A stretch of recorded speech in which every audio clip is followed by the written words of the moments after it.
I mean, being married for 15 years, that's a feat in itself. You have Yeah. six adopted children, two of them with autism. You can't go wrong doing things that are close to God's heart. Adoption is one of them. Today, we have an excellent guest with a huge heart. We're going to hear about an adoption story that is going to blow your mind. Brian, thanks for being on the show. You are welcome, Zach. Thanks so much for having us on. My wife is away right now at Target. Pray for our bank account. This is the last of it. No, thanks for having us on or me on. Yeah, you and I, we met working out with our friend, Yeah. a mutual friend. And it's just amazing to hear everybody's story because everybody's story is so different. And Yeah. I'm super excited to share ours.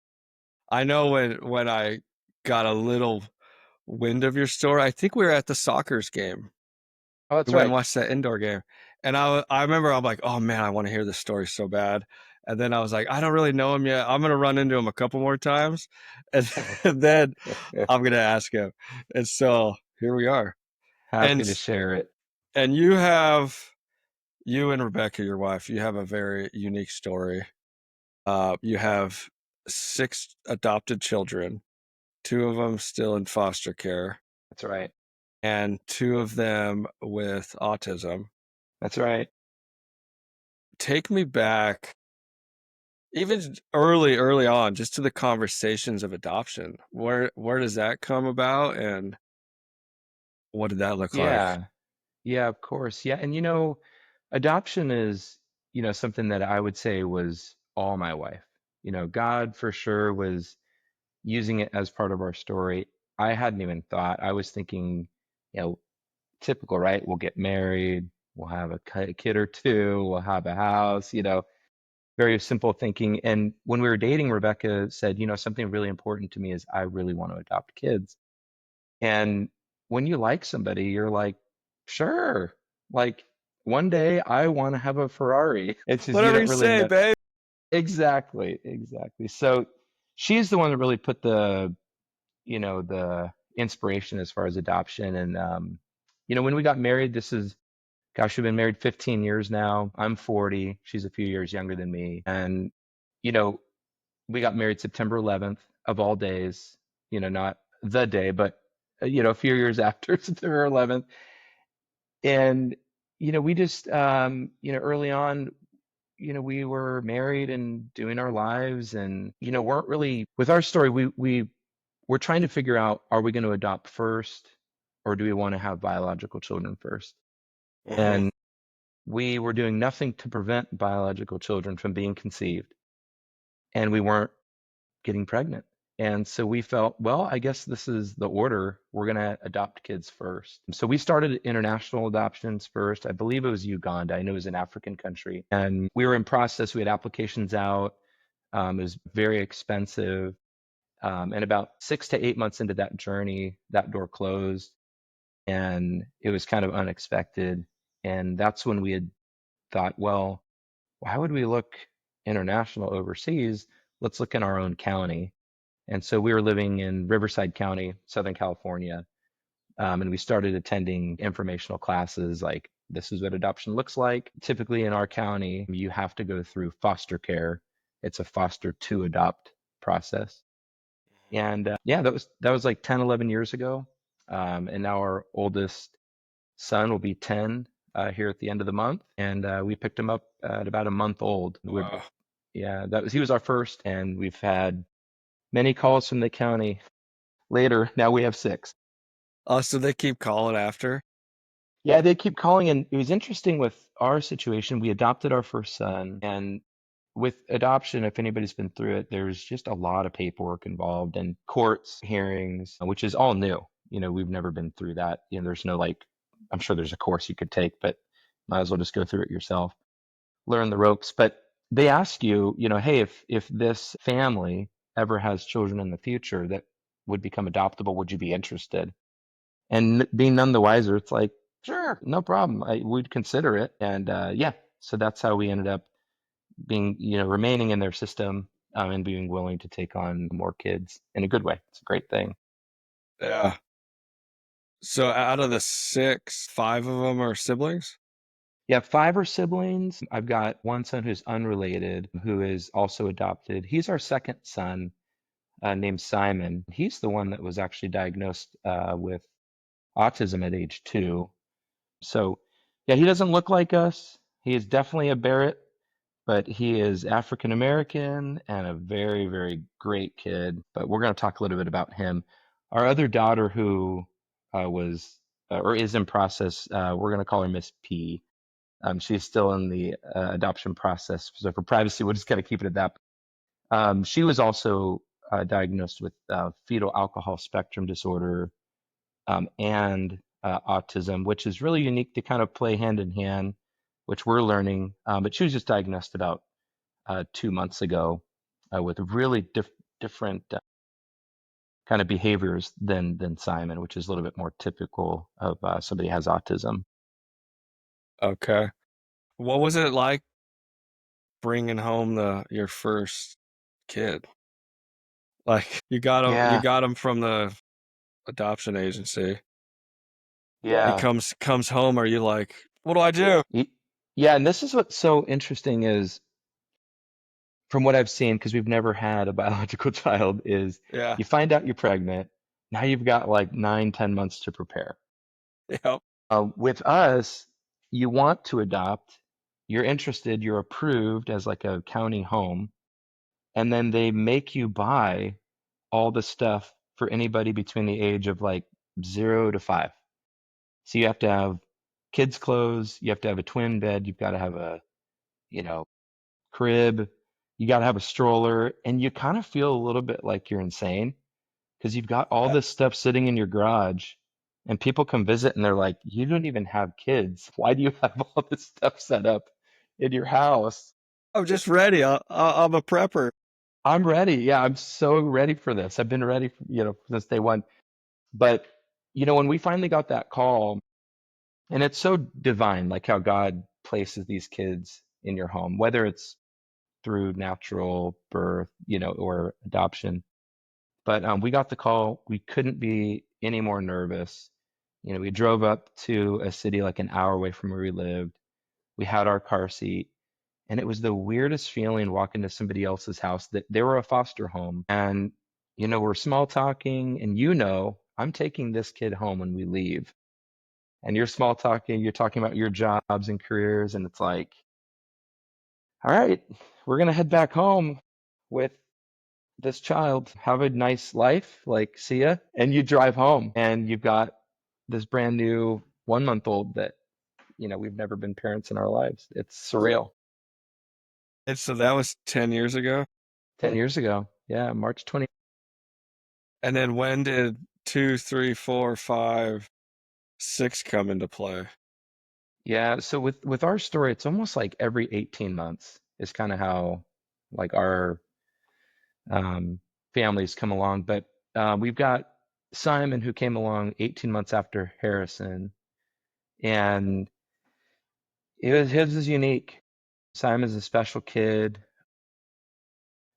He had a pretty hard start um, when he was first born. He was born,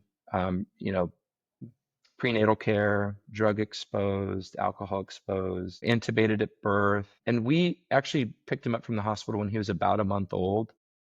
And we asked the social workers, like, hey, why weren't we considered or called like a little bit earlier? We would have loved to pick him up, like a few days. And it was sobering. They said, frankly, we didn't bother to call anybody because we didn't expect him to live.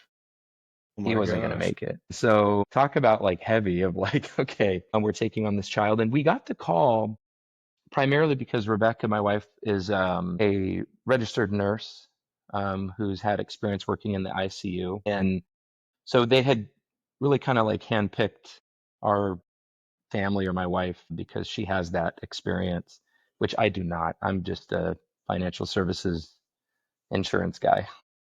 That's sweet. But yeah, so that's Simon. And then we got a call about 6 months later for Sybil, our daughter. So we had like a 6 month old and a 1 month old. in the same house. It was wild. Ugh. I mean, we're in process of moving from Riverside County to San Diego County. House is on the market. We got an offer, and we got a call for our daughter. Hey, we've got Sybil. Would you be willing to take her in? And you can't leave the county when you're in that process. So Yeah. immediately, we had to go to the rental market and move down the street from the house that we were selling and stay there till she was adopted. So it was Jeez. quite the process. But yeah, So that's what that's about three of six. three? And then the fourth couple months, 6 to 8 months Yeah, after? fourth came about 12 or like 18 months after, it was right at the start of COVID. And, at that point we were like, we've moved to San Diego County. We had already had three. COVID was just starting off. And it was like, you know what? It's COVID. Who cares? We're all going to die from this virus. Let's just keep adding kids. And so Corbin came to our house when he was brand new. He was like a week old. We couldn't pick him up from the hospital because of all the shutdowns and virus COVID protocols. And so we were both working from home. We got four kids, and we were like, let's do this. It was all new anyways, right? With working from home. And then we were good. Life was cruising.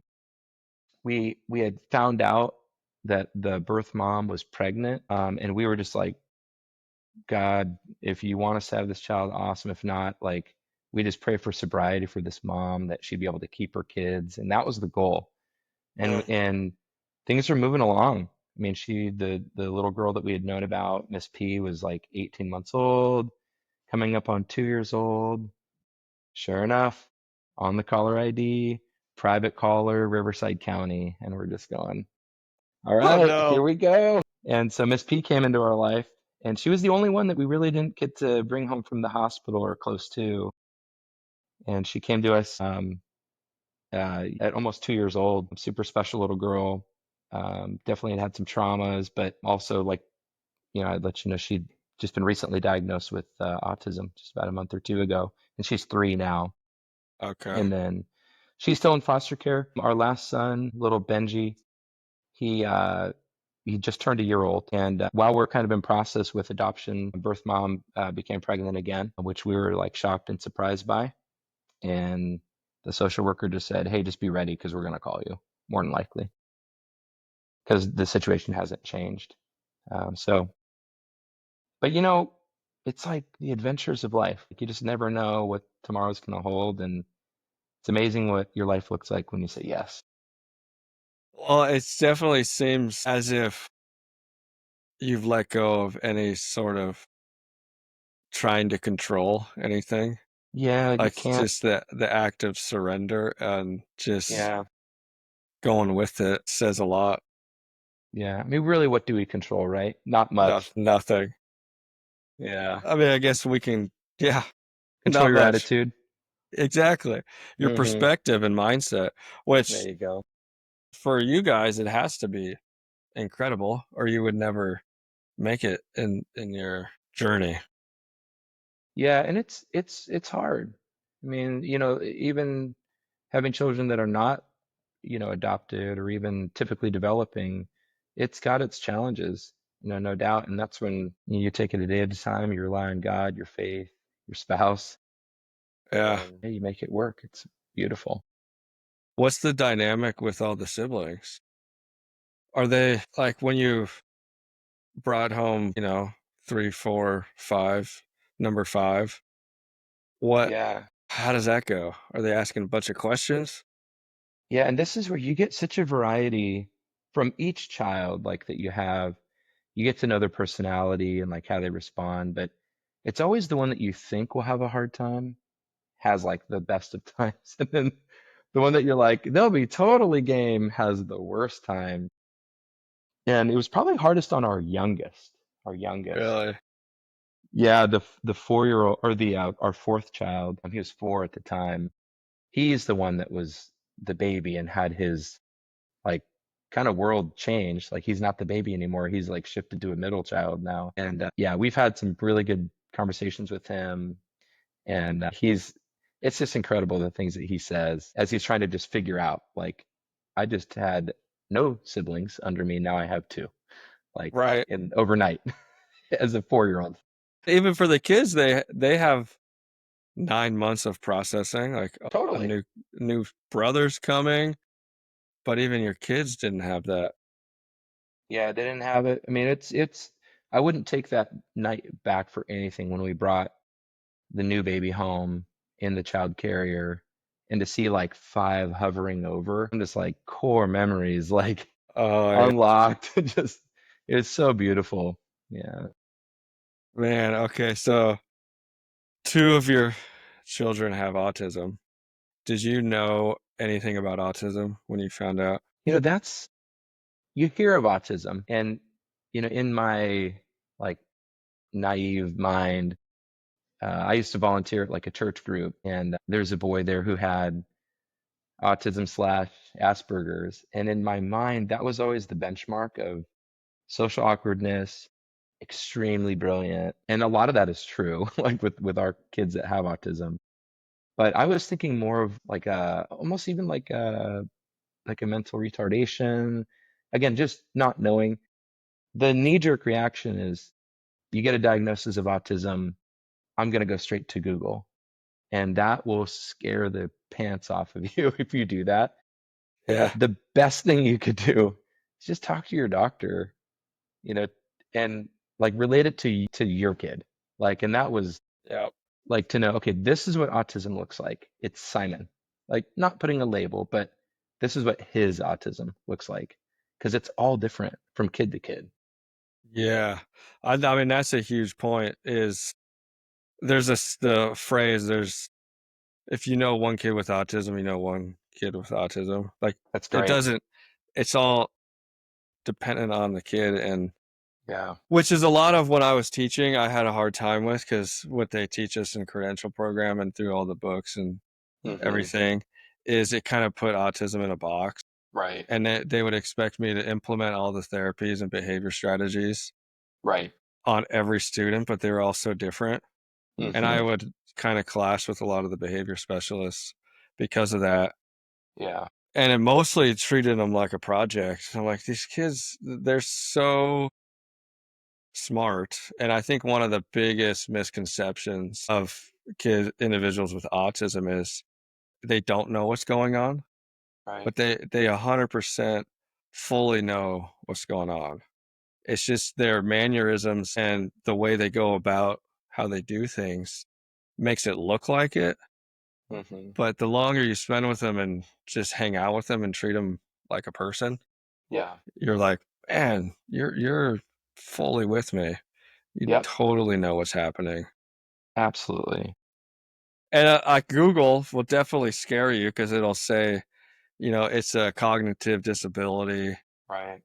but it really is a motor planning deficit. They know what's going on in their head. They just can't tell their body what to do. Right. Their body doesn't listen to them. And when I learned that, and I mostly just learned it from observing my students, it like it changed everything. Yeah. Yeah. And I realized that too, Zach. I came to a point with Simon where he had done something behavioral, and I had asked him, "Why did you do that?" Because I was just so like shocked. And he just looked at me and said, "I don't know." And he was so convincing that I was like, "You're totally right. You don't know." Yeah. And he like you said with that the body not coordinating with the mind, like something we've dealt with Simon, and this is somewhat personal, but he's 8 years old and he is so smart, but he still pees his pants in school. And we've talked to the doctor and we've done all these things. And at first we were so like, dare you say, like embarrassed, because he's 8 and why is he doing this? And you'd ask him, Si, like, you got to go to the bathroom. And we remind him and remind him. And that was just one part that we're still working with him. And it's like, hey, Simon, it's not a problem. This is why we have a washing machine. Like, we will deal with this and you can have new clothes. Yeah. But it's really tough to uh, like kind when those moments happen. It's embarrassing for him and you and us. For sure. What about when you found out he has autism and then you just found out a couple months ago your fourth child has autism? The fifth, The fifth has. fifth. What were the emotions around that? Yeah, and with the first child with Simon, there's like this kind of like this naive feeling of like, okay, well, what do I have to do now? Because you're already doing so much with adoption process. Yeah. And we felt like with this autism diagnosis, it was just another thing. And I think maybe you probably have felt this with your experiences in special ed, but a lot of these diagnoses come in like pairs or threes, and there's other things going on, whether it's like with deficits or cognitive. And for Simon, one of the conditions of him being adopted was right away, they knew there was going to be deficits because of the medications he had received at birth. And he was like thrown the book of occupational therapy, ABA therapy. And we already knew going in, like, okay, we're in for a whole new world. At one point when he was about a year and a half, we calculated it was 40 hours a week of therapies, Wow. like 2 times a day, doctor's appointments. And it really felt like a full-time job Yeah. to support Simon and get him to where he could be like functioning like in a comfortable way. And I think that's something that we always remind ourselves when we're in a spot like feeling maybe defeated is there's been so many hours of professional help to get him to where he is. Like that needs to be celebrated. Like he's come a Yeah. long way. Wow. Yeah. I'm sure it's hard to get to that space of he's come a long way Come a when long way. when you're in the thick of it Yeah. because you Yeah. want immediate change or results. But that's an important aspect to look at, especially for all the listeners, to yeah, see the positive. Hmm. Look at what you've done and what you've accomplished so far. That's great. Anything in particular you noticed with Simon or your fifth that kind of tipped you off or like maybe there's something going on here? Yeah, for sure, for sure. And this is where I feel like the spectrum side kind of shows up, is realizing like how both of them have autism, but in a very different way. Like Simon, when he was evaluated at a level 1. Our daughter, Miss P, level 2, but completely different ways that they run their lives. Like Simon, overly sensory, everything to the mouth, fingers in the mouth. Like I don't think we've ever had to cut his fingernails because he just takes care of that, like himself. But sensory, sensory, sensory. And with our daughter, hers is more of like attention, like very verbal, like speaking a lot, nonstop conversation, big vocabulary. Simon, nonverbal till age 2, which was the tip off of like, don't kids like, when do they start talking? Like you're reverting back to our typical developing kids. Like, when were they saying words? And his was like, mama, hungry. Like that was it. And that was kind of the tip off of like, is there something else going on besides everything else going on? Like the cerebral palsy diagnosis, the things that were like noticeable from birth that was different. Yeah. So you had a ton of early interventions with Simon. Very much so, yeah. And how important was that even playing into getting him to verbally speak? Yeah, I just don't think I could ever like downplay the importance. Some of it seems so basic to Yeah. somebody that is like typically developing. Like I remember, and I was working full time away from home, and when I was able to sit in on one of the sessions to see like, we're going to teach you how to put a blueberry in your mouth at like 3 years old.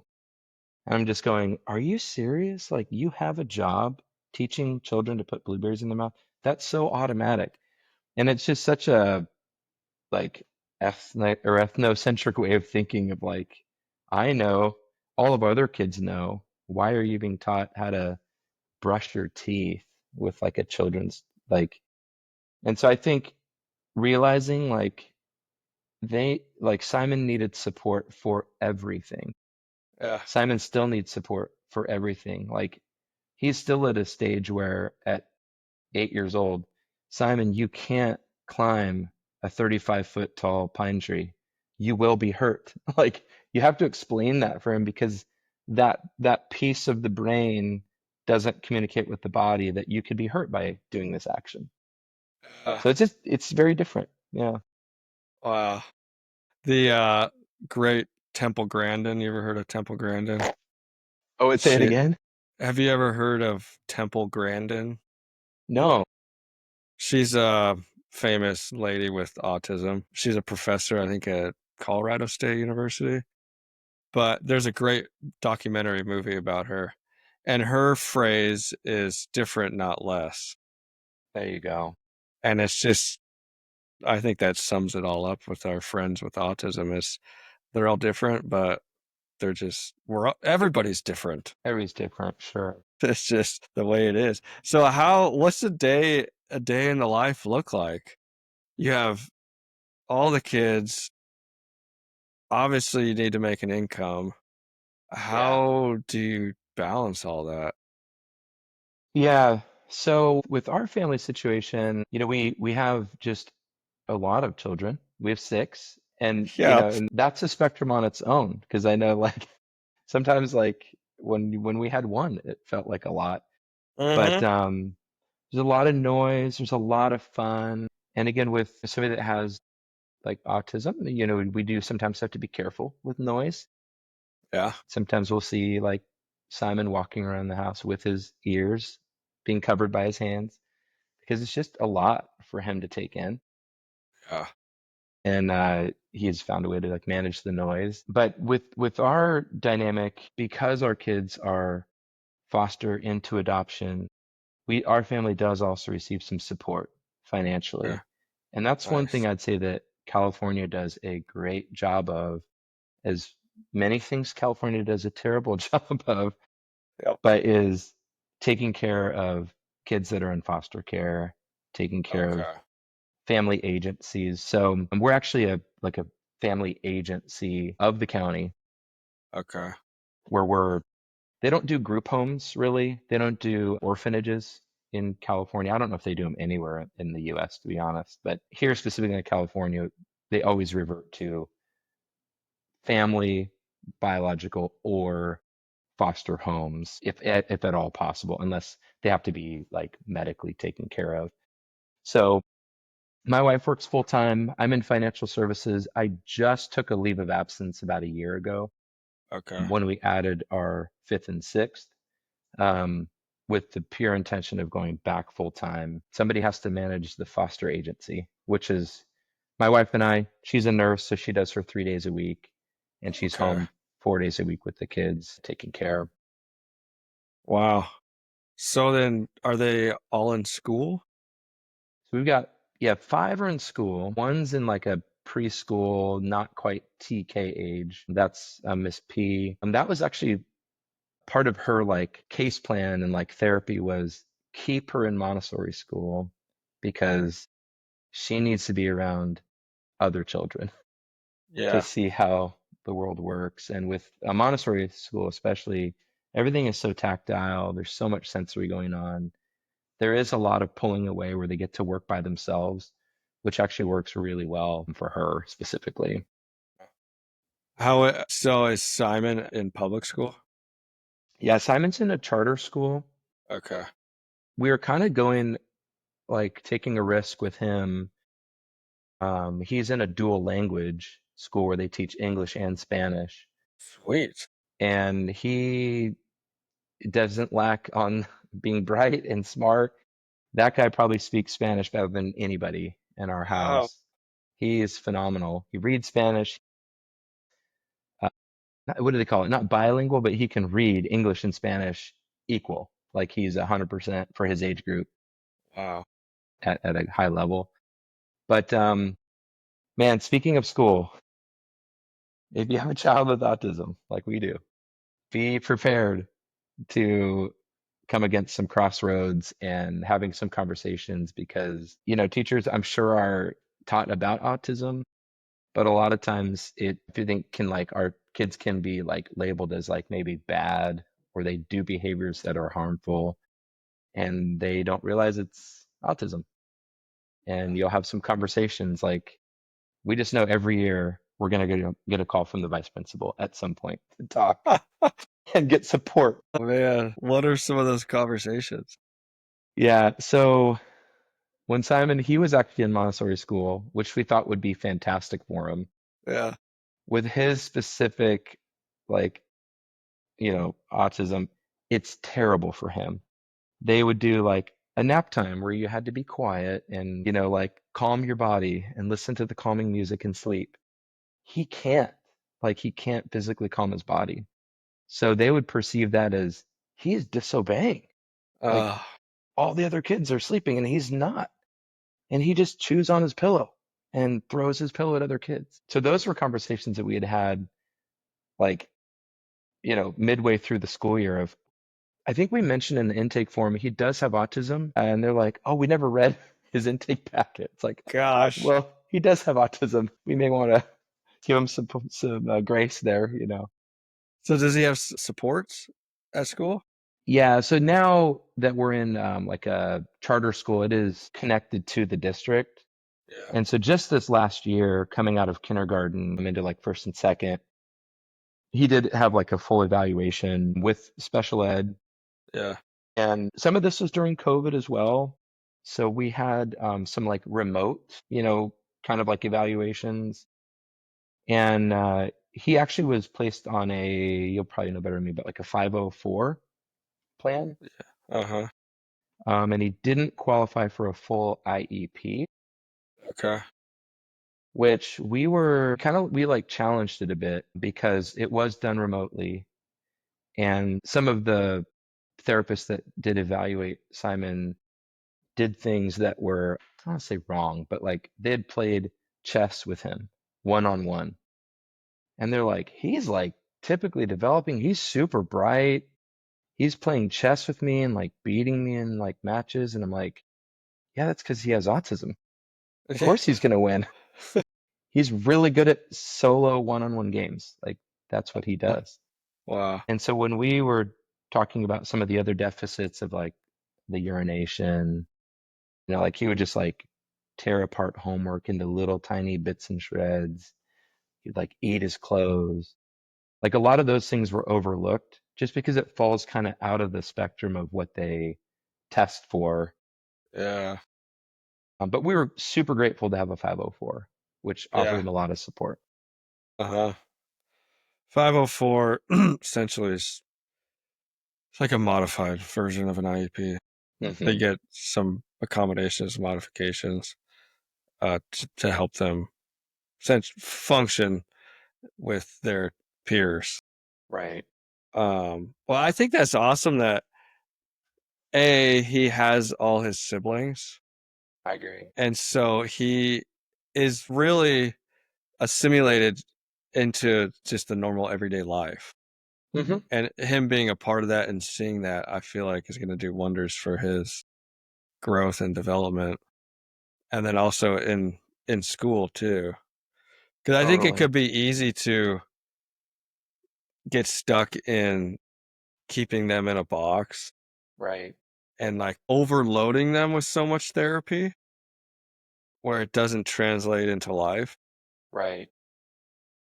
I taught 2 years in an autism program, only autism, Hmm. and they were all nonverbal and Yeah. violent. Wow. And I had a blast. Like every day was so different. And just like my ADD just went nuts because it was so fun to try and figure out how, to be with this guy and this girl and get them all to get along and get through the Yeah. day. It was just the wildest stories from those 2 years, but assimilating them into the gen ed classes Yeah. and it getting them include the inclusion piece was something I enjoyed just so they can see life. Right. I remember I got a ton of criticism because I put one of my students in woodshop, and I thought it was a That great. could be dangerous. So it was the class next door. The teacher was awesome, and I'm like, dude, this guy, he's a guy. He's it was he was in ninth grade, and I'm like, let's try it out. He's gonna go Yeah. for 1 minute the first day, 2 minutes the second day, and his goal was to be in gen ed for 30 minutes. There we So go. we built our way up, and then it all came crashing down. I wrote about it, and I wrote about it in my book. The chapter is called Woodshop, but essentially the Sanders got the brunt of his frustration.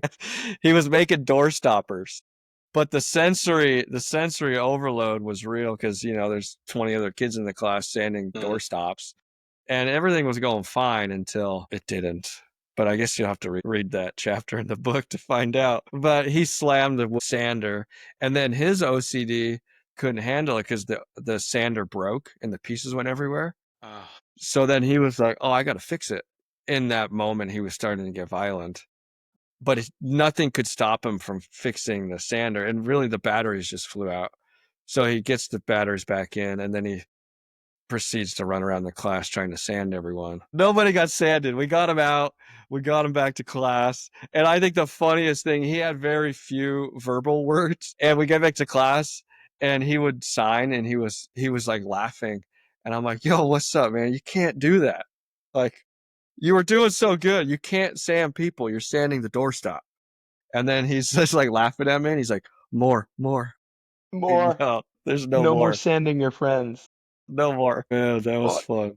and Zach, that's what I so appreciate is like your ability to find the humor in these moments because like if you can't, like the things that go on, You can't make it up. no. I Like know. like that could be in a movie, the child Totally. that sanded everybody's, heads. Right. Some people didn't think it was that funny. No, and with Simon too, like the things that we've experienced with him, like yes, it's like there's the disability or whatever, sure. But like if you it sounds so cliche, but you take the dis out of it, it's like Yeah. the abilities that he has and the stories, like he is super funny, just like by nature, funny kid. But I remember he's so literal, and I this is probably like most kids that have autism. I was serving lunch for our kids and I put fruit snacks. I opened them, which I shouldn't have done, but I opened the fruit snacks, put them all on their plates, and all the other kids are waiting. But Simon just is hungry. So he's like, I'm going to eat my fruit snacks because you put it on my plate and it's better than the broccoli. And me, I should probably be like reported for this, but jokingly, I said, Simon, don't eat your fruit snacks first. I will have to cut your fingers off with scissors. And he looked at me and he starts bawling, crying. And I'm like, Simon, what happened? You're going to cut my fingers off. And I go, Simon, it's a joke. It's a Yeah. joke. I would never do that. But Yeah. even with him, I have to be very careful with the things that I say because he takes it so literal. Even like with like timeouts, we do timeouts. We're a foster family. We don't spank. That's not allowed. But with Yeah. our home, we do timeouts just because we have to do something. And Yeah. for him, I said, Simon, I'm going to put you on the timeout. It's going to be for hours. And again, me, I'm just like talking, just trying to be a guy. And Right. he's bawling, hours. I'm not even going to be able to go to school or church. And I'm like, Simon, I'm sorry. It will be 8 minutes. That's all. 8. Eight. Here's a timer. Yes, exactly eight. Well, man. But even my 8-year-old, he's very literal like that too. Yeah, It's like, Dad, you said you'd be home at 8 o'clock. It's 8:01. Like, oh, totally. I was outside. you're not in the home. You said you'd be in the home. Oh Like, oh, yeah. You know, a lot of the gosh, things too, I think, which with Unspecial, a big mission of that is to normalize autism yes, and other disabilities right, and just kind of make it like it's not that different, which I have it's dreams not. of writing a book titled Not That Different, and Yeah. just all the similarities. Or take even at the gym. Like we operate off of a timer. Hmm. We operate off of a visual schedule of the workout. We operate off of a coach teaching us how to do the exercises. And then when we're doing them wrong, we get corrected. That's right. And all of those things is everything I did in the classroom. So it's not that different. Even stop signs, street signs, posters, businesses with their, a menu. It's just Hmm. everything is just pretty much the same. Same. But there's this misconception of like they're so different or they're so weird. It's Right. like they're doing all the same things we do. Same. Yeah. And even it's interesting the sensory things. I've noticed like even personally, it's like, wow, Simon has things in his mouth. And I notice when I drive, I have these little flossers that I use to Yeah, floss my teeth when I drive, and I'm like, I'm just as sensory. I was done totally. flossing 10 minutes ago. Yeah. I We're all didn't the get same. normalizing that is huge. Mhm. All right, switch gears a little bit to you and your wife. What do you do for self-care? Yeah, that's a great question. And I think with a family our size, Yeah. there's an element of like being realistic, and there's kind of like two pieces of it. I think there's like family self-care. Like all of us as a family, we just need to do things together to have fun. Like it's not all about homework, it's not all about church events. Like go to the zoo, buy the passes, like go to the park. And I don't know, I think even like having that permission, like when you go to a park and you've dealt with like autism as a family, you start to realize like a lot of the world has like kind of in a sense normalized autism. There's a lot of like sensory toys that you see at Target now. Like buy it, spend the money, do those things. I feel like the knee jerk when we first got the diagnosis was like retracting in and like folding in and like we need to be so protective and like we can't go on vacations anymore. And I think there's nothing further from the truth. Like get out there, like do all the things that you would normally do and probably even more just for like sanity's sake and keeping your family strong. I think the second piece is like my wife and I, and this is like not a science, but we have to have like the times when we can just be honest with each other of like what we're feeling, whether it's like totally irrational.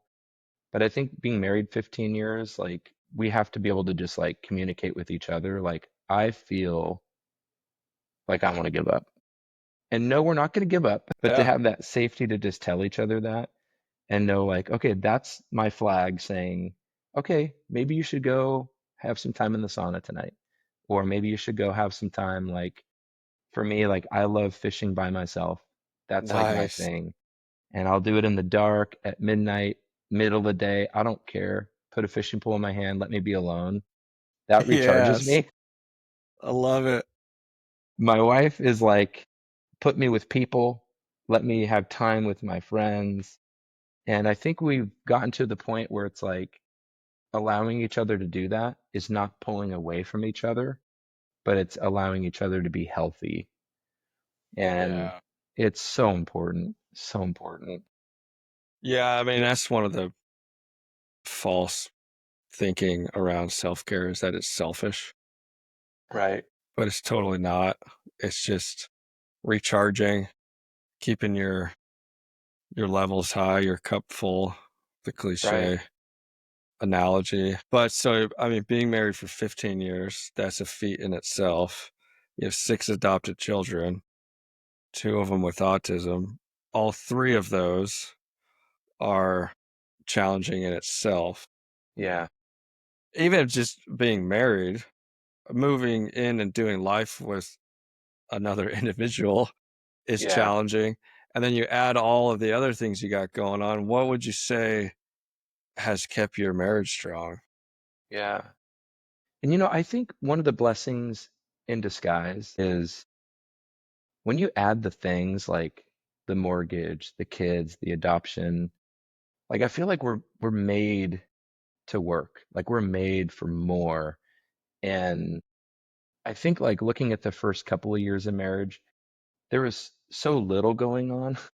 It forces you to like nitpick and like make mountains out of molehills when like at this point, like my wife and I, we have so much going on where it's like we don't even care. Like you left the toilet seat up, who cares? Like that doesn't even matter. Like we've got diapers to change and you know court dates to like go to, like all that extra stuff. Like I know we're so careful about like, oh, be careful what you put on your plate. Be careful what you put on your plate. Like forget about it. You need to like expand the dish. Like you need a tray. You need a swimming pool. You need to add more because you can handle it. Like we can handle it. We go to Costco and people look at us and like, how do you do it? And you almost feel like saying like, if you were in my shoes, you could do it too. Yeah, that's awesome. That's good. It's like there's always more. There's always more in the Yeah. tank. And Yeah. even when you're at that end, you still are capable of more. And Yeah. And that's and a being good. yeah, that's a common phrase in one of my personal development business coaching group I'm in.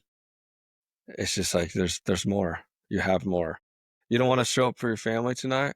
You have more. You're Yeah. tired from work? Your kids need you. You have more. Yeah. That's good. That's right. What's the most challenging part of having kids with autism? I think I'd say probably the biggest challenge I think would have to be like initially like dealing with like the unknowns and maybe even the stigma of like, did I like almost like you get so in your head of like did I do something wrong that like maybe I should have fed them this formula or maybe I should have put them in this school or maybe I shouldn't have worked overtime that Saturday. Yeah. Like you kind of like get into your own head. But I think then there's the practical side of like be prepared for your life to be exponentially more adventurous. Like that's putting it nicely because there will be things where it's like you're going to be embarrassed. They're going to say things like, and that's hard. It's hard. And like you almost have to like not care like about what happens and just handle it as it comes because there's no way that you can navigate and expect all that's going to happen just because they do things in a different way Yeah. and they will get it done, but there'll be some funny moments along the way.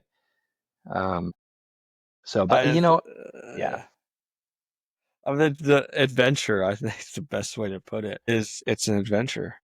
I mean, with that adventure, what's some of the blessings of having kids with autism? yeah, I think like some of the things that I've noticed, like in Simon, like he's so in tune with like the world around him, and it's funny because you wouldn't think that you almost feel like there's maybe an aloofness to him, but he is so aware, and there's been some things that he says that I feel like are like 100% like gifts from God, Wow. where we were driving in the car and he looks and he just says, "Dad, the doors of heaven are always open."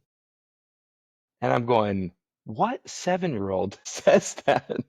Pokemon, sure, like Nintendo, but he just throws it out there, and I'm just going, God uses people with autism to say things that are close to God's heart that Yeah. maybe a typically developing child wouldn't say because of a filter, of like, or I shouldn't Totally. say this. This is like not of my age. But I think the blessing comes in forcing you to be patient.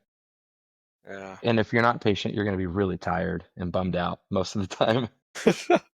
Forcing you to be patient, extra like long suffering, having like a loose grip on things because your nice things will be broken.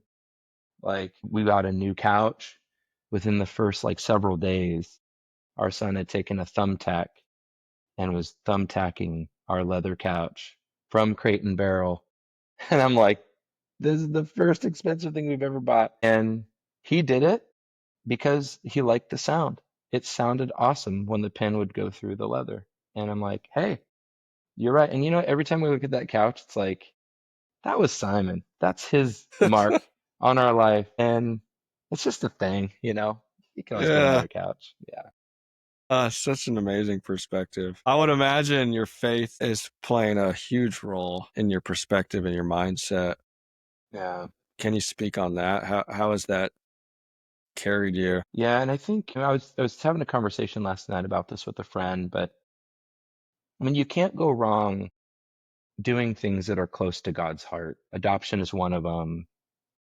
Teaching children is one of them.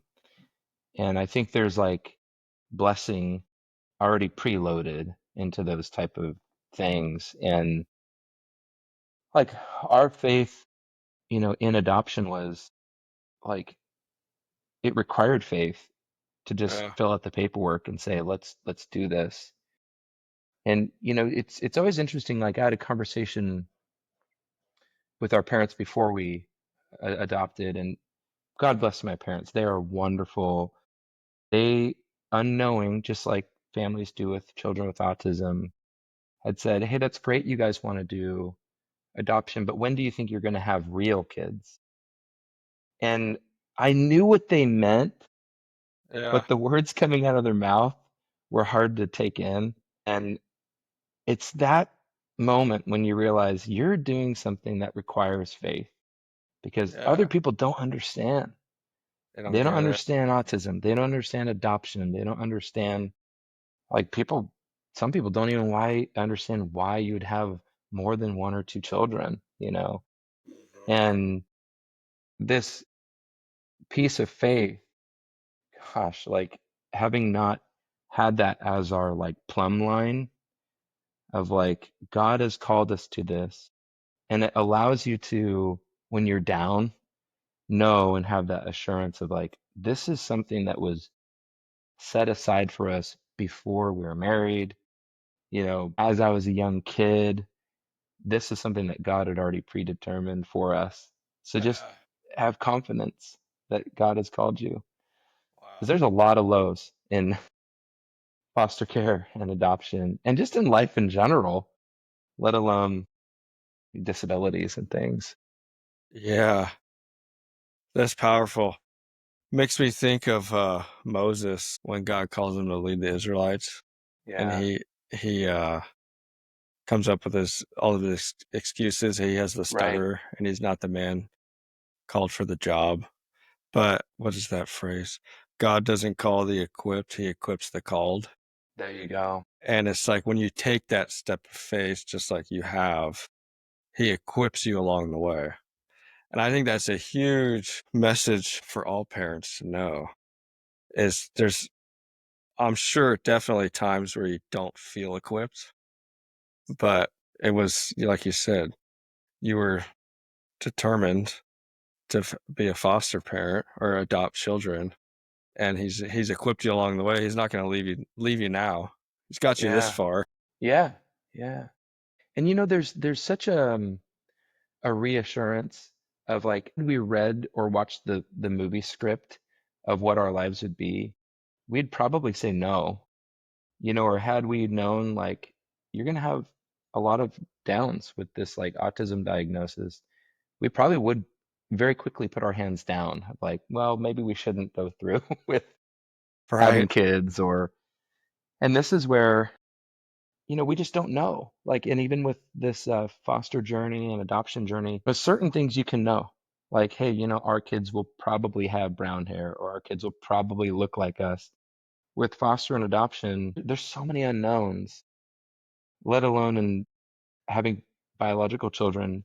We don't know whether they're going to be diagnosed with autism or cancer and, thank God that we have somebody that's listening to us when we pray and that we Yeah. can cast our burdens on and say, you've got this under control. For some reason you want me to do it? Hey, I'll do it. And being with a smiling face. Do you think even if you had like, say there was some sort of training to be on the journey you're on, and you Yeah. had like X amount of hours of training, do you think it would have even changed anything? And that's the no, because you go through training when you do foster care and adoption. And when I think like adoption and foster, I'm thinking in my head of like the movie Free Willy, when that boy is spray painting up the tank, at SeaWorld or whatever. Yeah. And it's so like the dynamic of life is so unwritten, of like that's one, like what do you like an aside or some story of what could happen. Yeah. But what you miss is all the moments of everyday life with your kids and like the heartstrings that are being attachment and connection. Like that stuff you can't learn. Like you No. couldn't learn in a sped class how the how Zach is gonna feel with all these kids that you're building a relationship. I mean, those kids, you'd go to bat for them any day of the week with any Yeah. principle of how special these kids are and how great Right. they are. Right. Right. That's good. What do you wish people better understood about autism? Yeah, I think like I wish that like to be frank, like I wish we could come up with a better word than like Yeah. autism. It just sounds disability, like it sounds like a disability. Yeah. I wish that was removed. Like obviously that's wishful thinking, but I think also like knowing that because it is a spectrum, don't come in with any like preconceived idea of how somebody's going to act or respond and just take what comes at you. Yeah. Sure, if there's like a likelihood of harm, like sure, that should be something that's known. Almost like not giving that label of like, hey, like treat my kid different because they have autism. I almost want them just to know Simon for who he is and Miss P for who she is. Hmm. And if it turns out like when they're 20 and getting married to their spouse, like, did you know I was diagnosed at 3 with autism? Like, we're gonna have a great life and you're gonna have some funny moments being married to me. Yes. That's what like that's how I want it to unravel, not this like stick in the mud of like I have this disability. Like, yeah, Yeah. No, that's funny. I had Dakota on the show, and he has autism, and yeah, he was diagnosed at 2 or 3, yeah, had very little verbal speech, and uh, now he's married, has a kid, works a full-time low voltage electrical job, and that's kind of what it came to when he was dating. I remember asking him like, how did it go, telling your fiance or when you were dating yeah, that you had autism? And he was pretty much just like, yeah, I have autism. I'll do some weird things. And she's like, yeah, I've kind of noticed them. I think they're funny. I mean, I'm paraphrasing a little bit, but that's that's what it came to. And then he yeah, said even nowadays he'll be focused on something for too long, or like really in like obsessing over stuff. sure, And she'll be like, hey, babe, your autism's showing. Like messing with them. But that's the adventure they're on. And that's great. yeah, yeah. And it's I also think like with autism, I think it's not a new thing either. No. Like I feel like when we got the news, it was like, no, like we've been tagged, like and when I think about like all of humankind, you think like this has been around for a long time and society has gone on rather well. And I bet you some of the most incredible things that have been invented and have come about, if you were to, put them through a diagnosis element. A lot of these fantastic people that have done wonderful things for our country and the world have had some type of what we'd call disability. Yeah. No, that's totally. What advice would you give parents? What would you want all parents to know? I mean, I know our main mission and goal is for parents Yeah, to know that they have what it takes yeah. and they have more and they can do it and to not do it alone. What That's would you so say? key. Zach, that's it. Don't do it alone. Like that's the thing is again, my knee jerk is like retract, retract, retract. And it needs to be the opposite of like, hey, we need help. Hey, can we have a date night? Like people are so willing, like in our circles to help. Yeah, And you just have to put aside like the pride or the embarrassment and like raise your hand, like, hey, I could really use a break. Or hey, could you watch our kid on Saturday? And I think if we came about it like in just an honest asking for help, people would rise to the occasion and some. Like you'd be so shocked. And I think even with like having now school age kids, with autism, I would say like a piece of advice that we've learned is like don't settle for the first like answer you get or don't settle like if you're not getting what you need from the school, there is chain of command in school and we can do it in a respectful, nice way, but you can bring your concerns up the chain until you feel like you are supported yeah, because that's what our schools are for. And there's like laws around this yep, element where if you're not being supported, there are laws being broken. totally. And I think that was one thing like yeah, like you're going to learn a new language, you're going to learn a whole bunch of new things. It's almost like taking on like a new job, it feels like. But when you finally land and you get that support that you need, my gosh, like it changes your world. Your life becomes so much easier. Yeah. I mean, the parent, that's another big thing is the parent knows best. Yeah, We being in the educational system and being on the other side of the table for IEP meetings, it's like the parent, they know the kid the best. No teacher does, no speech therapist does, no behavior specialist does. right. And to empower parents to speak up and not stay silent is huge. Districts don't necessarily like it all the time, No, but tough. It doesn't yeah, matter. It's what's yeah, best for the kid and supporting the kid. that's right. And we've even learned too, Zach, like just this last year, like we've realized and noticed like at school, a lot of times Simon will show up with his A game and he's like, I'm locked to the best of his ability. I'm focused. I will do like everything that's asked of me. 3 o'clock rolls around, his tank is empty, and he comes home as Simon as a different kid. So when you're like broaching, like, okay, we're gonna do homework, like we get a different Simon here at the kitchen table doing math than at school. And Yeah, that was one thing that was like really hard for me to get my mind around is like you're going to get different versions of kid depending on the time of day and how many calories they have in their body and how much energy is left. And I think even like bringing that to the table with IEP meetings of saying, let's look at the whole kid, not just yeah. the 8 to 3 kid, Simon. Yeah, I mean, they'll behave different in different settings for sure. I would Totally. get that a lot with students. Like, parents would be like, "Oh, we're seeing this, this, and this at home." And I'm like, I don't see any of that. Right. Or I'll, on the flip side, be like, I'm seeing this, this, and this in the class. And they're And we like, don't. I don't see any of that. Right. It's just, like you said, looking at the whole thing, which is hard with a lot of the schooling, is, Right. puts them into a category and you're like, oh, do this. Like, well, he hasn't eaten in a day or he slept an hour last night. Right. Like, of course he wants to punch everyone. I would too. Exactly.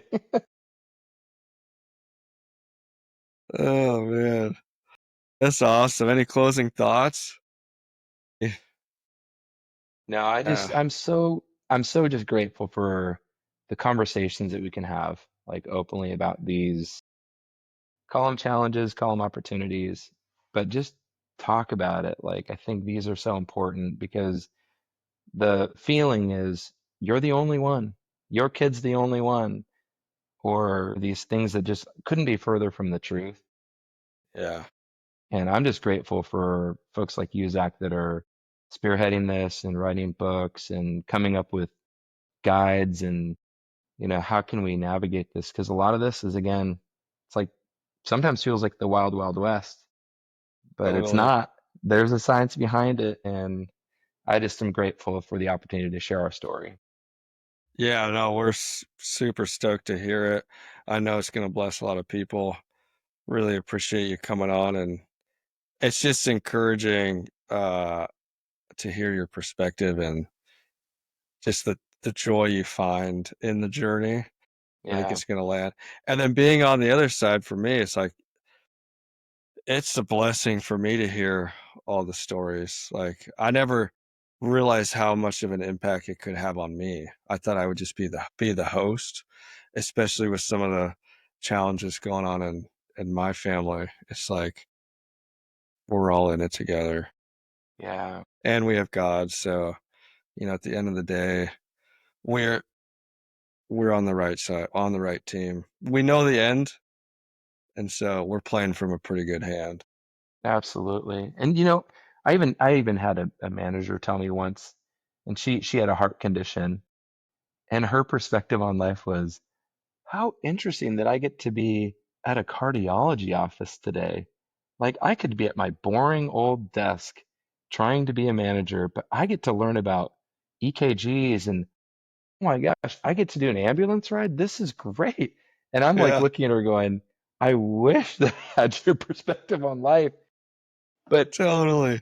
it's just so fascinating to hear everybody's stories and know that we all go through stuff, Yeah. whether it's, and we're not alone. We're not alone.